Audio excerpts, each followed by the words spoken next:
This is a Mule 3010 crew with the kaf620 engine, the typical twin cylinder engine.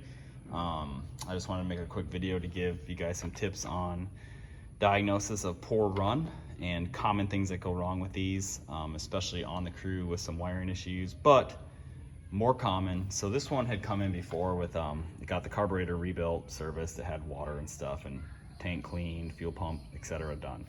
Okay, so that's out of the question. It's not a fuel issue. It's running on one cylinder. I pulled.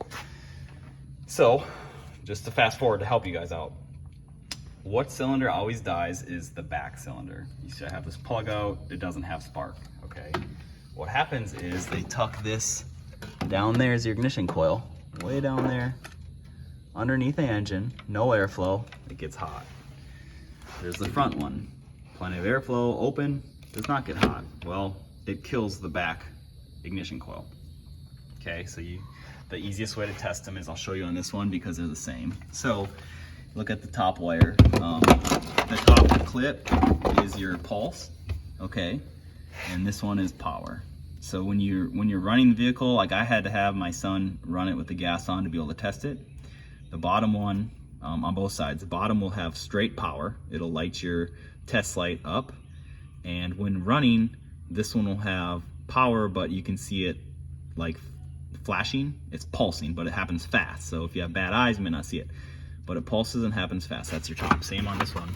You can come from this side and see in there. Your top is your pulse. Okay, so this one I have power on the bottom, I have pulse on the top, I have no spark. Okay, and I unplugged it and checked it too in case it's a cap. Okay, it's not typical for the wire just to go bad on these. What happens is these coils get old and overheat over time and they burn out. So I have pulse and I have power, so the coil is bad. So the back coil is bad. Let me go see if I can find the part number to show you for these models what it is.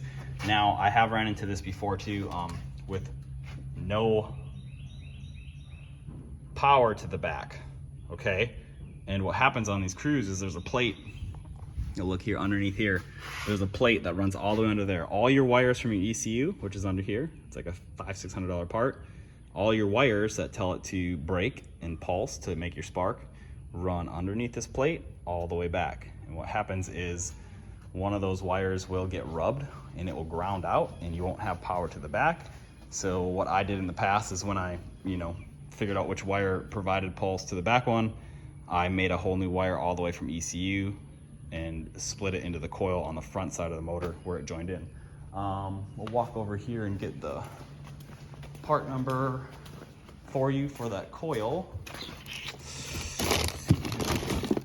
Okay, here's the actual part number, 21121-2092. The back and front coil are the same, it said. So, but this is the part number you'll need to fix this situation. It's always the rear cylinder that goes.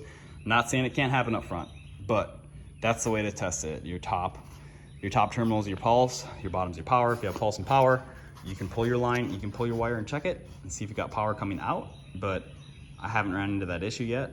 They still run a copper core wire. So if you do have a bad end, you can cut it with a side cutter and then re-thread it in. So Lord bless you guys. Please like and subscribe to this channel. I make it just to help people. I haven't got paid a dime yet, and in the name of Jesus Christ, I just want people to not get turned over by a service shop and spend $1,000 on something that you can do yourself. For this part's anywhere from $65 to $100 depending on what kind of account you have to buy it. And it is difficult to do this change, just to let you guys know. You'll need 8mm, and there's some trickery to get it done. So have a good day.